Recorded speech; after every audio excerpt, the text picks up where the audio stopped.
Sarah and David were looking forward to a romantic getaway in the mountains. The routine of the big city was starting to wear them down. After searching online, they found the perfect cabin on Airbnb. Photos of the property looked like they were plucked straight from a fairy tale, a secluded cottage deep in a pine forest, with large windows offering spectacular views of the snow-capped mountains. The listing was available for a surprisingly affordable price, and the description emphasized the privacy and tranquility of the location. "The perfect getaway for those seeking peace and relaxation in the mountains," said the text. Previous guest reviews were equally complimentary, highlighting the beauty of the location and the hospitality of the host, a man named Victor. Excited by the prospect of a romantic getaway, Sarah and David decided to book it. Victor, the host, responded quickly and sent detailed instructions on how to get to the cabin. He was extremely friendly and helpful, offering tips on mountain trails and local restaurants. When they finally arrived, they were amazed at the beauty of the cabin. The property was even more impressive in person than in the photos. The large windows offered a panoramic view of the surrounding forest and majestic mountains. Everything was impeccably clean and well maintained. The cabin was equipped with all the amenities one could want: a cozy fireplace, a well-equipped kitchen, and a luxurious bathroom with a hot tub. However, once they arrived, David noticed that Victor was strangely insistent about some of the house rules. He asked them to keep all curtains closed at night, not make noise after 10 p.m., and avoid using the attic. These unusual instructions made Sarah and David a little uncomfortable, but they were determined to enjoy the trip and didn't make much of it. The first few days were magical. Sarah and David explored local trails, cooked romantic meals together, and watched the sunset through the cabin's large windows. The peace and solitude of the mountains felt like a balm to their weary souls. Everything seemed perfect, but Victor's strange requests continued to echo in their minds. It was on the second night that things began to take an unsettling turn. Sarah and David were having a candlelit dinner when they heard faint whispers coming from the trees outside. They were indistinct voices, impossible to identify. The two looked at each other, intrigued and apprehensive, but were unable to discern the origin of the whispers. They thought maybe it was just the sounds of the night forest. The third night brought with it an even more sinister atmosphere. Sarah and David were woken up in the middle of the night by an inexplicable shiver. The feeling that something was wrong was undeniable. When they looked out the window, they saw shadows moving in the darkness of the forest. What was worse, the whispers, previously indistinct, now became audible and seemed to say their names. "Did you hear that, David?" Sarah whispered, her eyes staring into the darkness. David nodded, his breathing quickening. "Yes, Sarah, I heard it. It sounds like they're whispering our names." The two decided they needed to investigate the source of the whispers. They dressed warmly and put on boots before heading out into the cold night.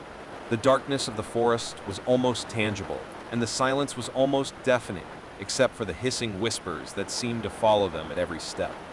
They searched the area but found nothing but dark trees and the unsettling murmur of the forest.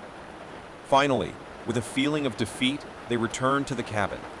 The night was unsettling, but they convinced themselves that their imagination had deceived them. They lay down on the bed, but sleep was elusive. The whispers continued to haunt them, echoing in the darkness of the forest. They seemed more audible, more aggressive. Whatever was out there seemed to be calling to them. As they fought their fear, Sarah and David began to question themselves. Who or what was in the shadows of the forest, and why was it calling to them? The answer was beyond what they could imagine, and the cottage that seemed so idyllic actually hid sinister secrets. Dawn brought brief relief to Sarah and David. Daylight dispelled some of the fear that had haunted them during the night. They were both exhausted, but decided it was time to investigate the whispers further. After eating breakfast, they got dressed again and decided to explore the areas near the cabin. Sarah grabbed a flashlight and David a pair of binoculars, hoping to find clues to the source of the whispers. The surrounding forest was dense, and the sounds of nature seemed to conspire to hide whatever was hidden. They walked along winding trails and examined the nearby areas, but found nothing out of the ordinary. They began to feel a growing sense of discomfort as the whispering continued. It was as if the forest knew they were investigating and was becoming even more secretive. The afternoon was approaching when Sarah noticed something. She saw a tree nearby with strange markings. David got closer and saw that the marks formed words in an unknown language. The words looked ancient and were difficult to decipher. "We are not alone," one of the inscriptions read. "That's bizarre," David said with a worried look. "Is someone trying to scare us?" Sarah nodded, but her apprehension only increased. Whoever made those inscriptions had to be very close to the cabin. They decided to return, with the feeling that they were being watched. When they reached the cabin, the whispers continued, now more audible than ever.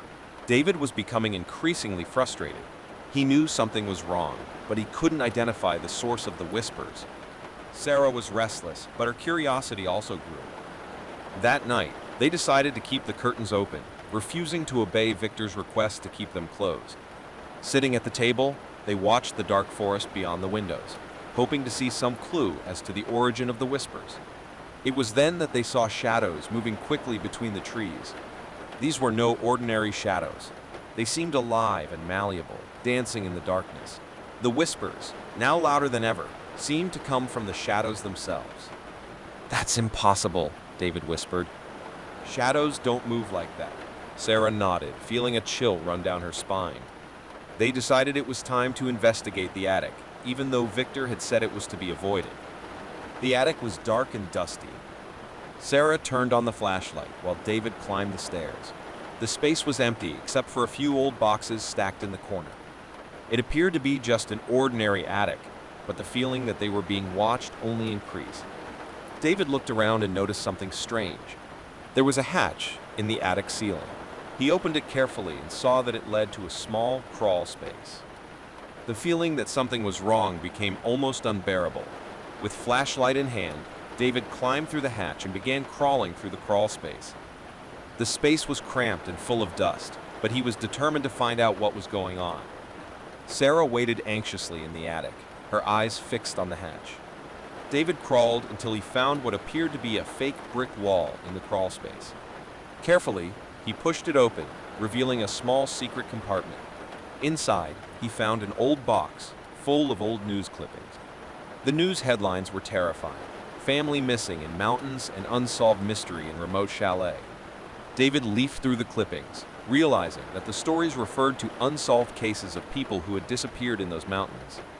Sarah, increasingly worried, approached to see what David had found. The contents of the box were disturbing and made it clear that something was terribly wrong with the cabin and the forest around it. The question now was, who had placed this box in the crawl space and why? And what else would they discover in the coming nights as the whispers continued? The cottage that Sarah and David believed to be a romantic getaway had turned into a harrowing nightmare. The discovery of the box of news clippings, referring to unsolved cases of disappearances in the region, left them terrified.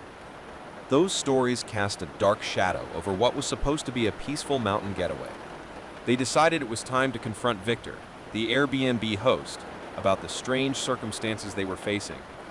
When they contacted him, he seemed surprised by the clipping story and insisted he knew nothing about it.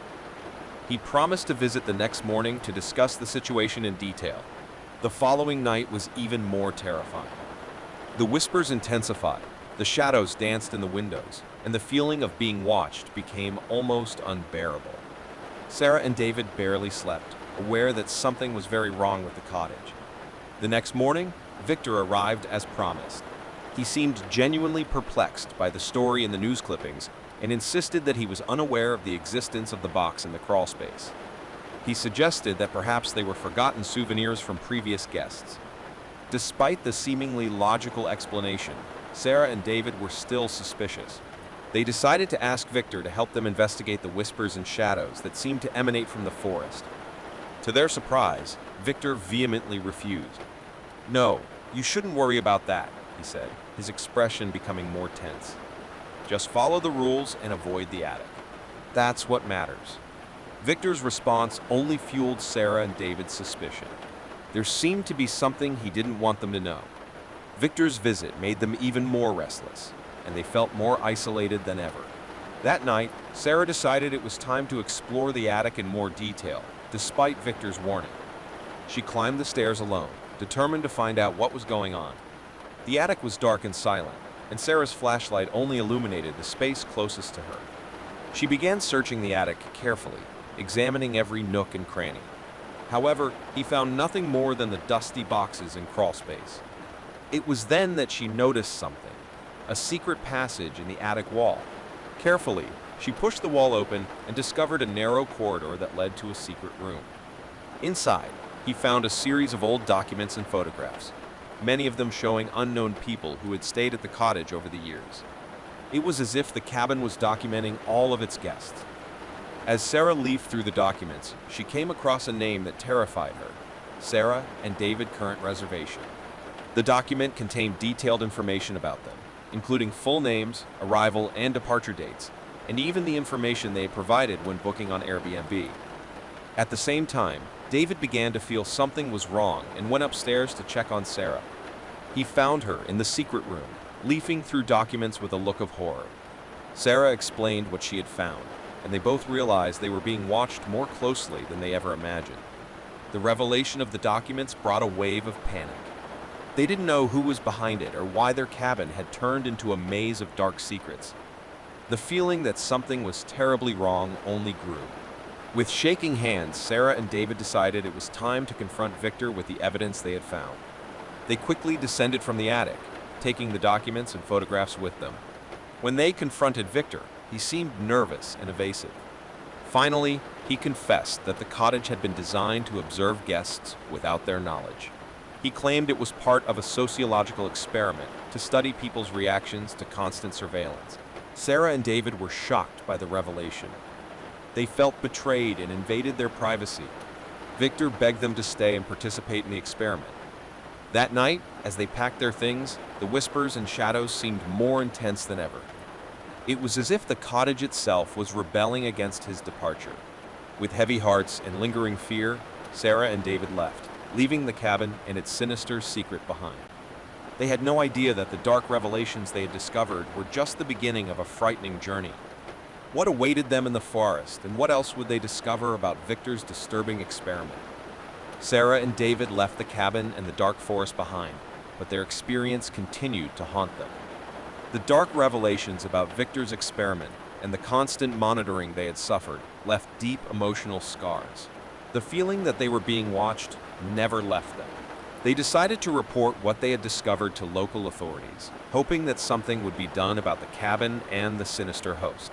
As they detailed their story, authorities seemed increasingly concerned, but admitted they couldn't do much without additional evidence. Sarah and David turned to a private detective, who agreed to help them further investigate the cabin and its mysterious host.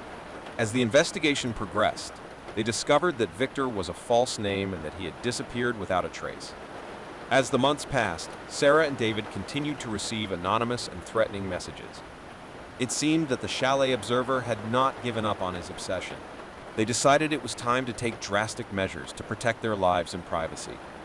With the help of the private detective, they managed to change identities and settle in a completely new place. They hoped that by disappearing from radar, they would finally be able to escape the clutches of the dark observer. However, the shadow of the cabin and its terrifying experiences has not completely disappeared. They carried the trauma with them, and the feeling that they were being watched continued to haunt them. The story of the cabin spread across the internet, becoming a famous creepypasta, an urban legend that warned others about the dangers of trusting strangers in places that seemed too perfect.